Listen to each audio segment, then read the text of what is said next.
वक्रतुण्डमहाकाय कोटिसूर्यसमप्रभ निर्विघ्नं कुरु मे देव ಸರ್ವಕಾರ್ಯೇಷು ಸರ್ವದಾ.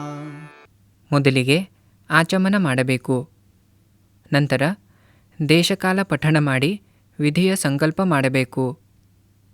ಕಲಶ, ಶಂಖ, ಘಂಟೆ, ದೀಪ ಇತ್ಯಾದಿ ಉಪಕರಣಗಳ ಪೂಜೆಯನ್ನು ಮಾಡಬೇಕು. ಬನ್ನಿ ಈಗ ನೋಡೋಣ ಶ್ರೀ ಗಣೇಶನ ಮೂರ್ತಿಯ ಪ್ರಾಣಪ್ರತಿಷ್ಠೆ ಮಾಡುವ ಬಗ್ಗೆ. ಇದರಲ್ಲಿ ಶ್ರೀ ಗಣೇಶನ ಮೂರ್ತಿಯ ಎದೆಯ ಮೇಲೆ ಬಲಹಸ್ತವನ್ನಿರಿಸಿ ಮಂತ್ರೋಚ್ಚಾರ ಮಾಡಬೇಕು. ಶ್ರೀ ಗಣೇಶ ಚತುರ್ಥಿಯಂದು ಅಥವಾ ಹೊಸ ಮೂರ್ತಿಯನ್ನು ಸ್ಥಾಪಿಸಲು ಪ್ರಾಣಪ್ರತಿಷ್ಠೆ ಮಾಡುತ್ತಾರೆ. ನಂತರ ಮೂರ್ತಿಯ ಮೇಲೆ ಗರಿಕೆ ಅಥವಾ ಕೆಂಪು ಹೂವಿನಿಂದ ನೀರನ್ನು ಸಿಂಪಡಿಸಿ ಅಭಿಷೇಕವನ್ನು ಮಾಡಬೇಕು.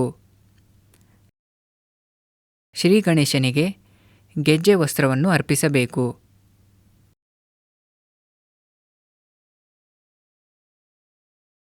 ಈಗ ಜನಿವಾರವನ್ನು ಅರ್ಪಿಸಬೇಕು.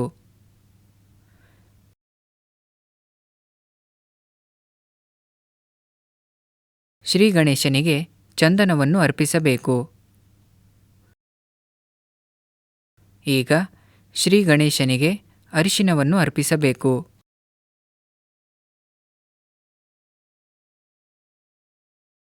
ಬಳಿಕ ಕುಂಕುಮವನ್ನು ಅರ್ಪಿಸಬೇಕು ಮತ್ತು ನಂತರ ಸಿಂಧೂರವನ್ನು ಅರ್ಪಿಸಬೇಕು.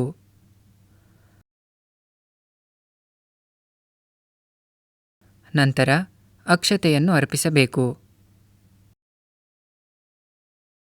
ಈಗ ಶ್ರೀ ಗಣೇಶನ ಚರಣಗಳಲ್ಲಿ ಹೂವುಗಳನ್ನು ಅರ್ಪಿಸಬೇಕು. ಈಗ ಶಮೀಪತ್ರೆ ಅರ್ಪಿಸಿ ನಂತರ ಗರಿಕೆಯನ್ನು ಅರ್ಪಿಸಬೇಕು.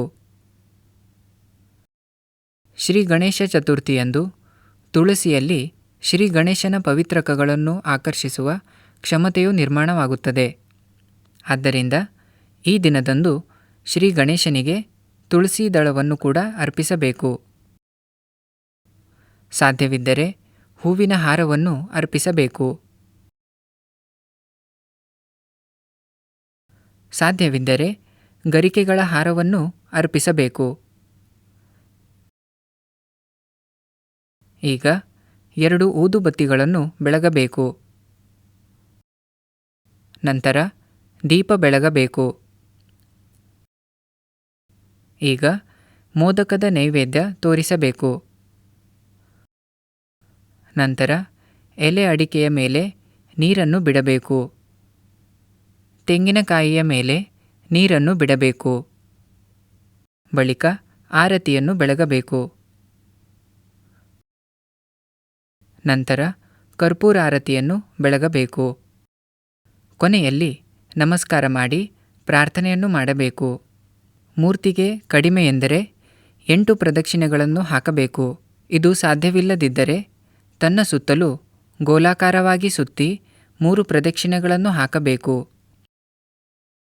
ಕೊನೆಯಲ್ಲಿ ಭಾವಪೂರ್ಣವಾಗಿ ಮಂತ್ರಪುಷ್ಪಾಂಜಲಿಯನ್ನು ಅರ್ಪಿಸಿ ಶ್ರೀ ಗಣೇಶನಿಗೆ ನಮಸ್ಕಾರ ಮಾಡಿ ಪೂಜೆಯ ಸಮಾಪ್ತಿಯನ್ನು ಮಾಡಬೇಕು.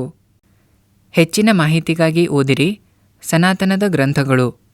ಓಂ ಗಂ ಗಣಪತಯೇ ನಮಃ. ಓಂ ಗಂ ಗಣಪತಯೇ ನಮಃ.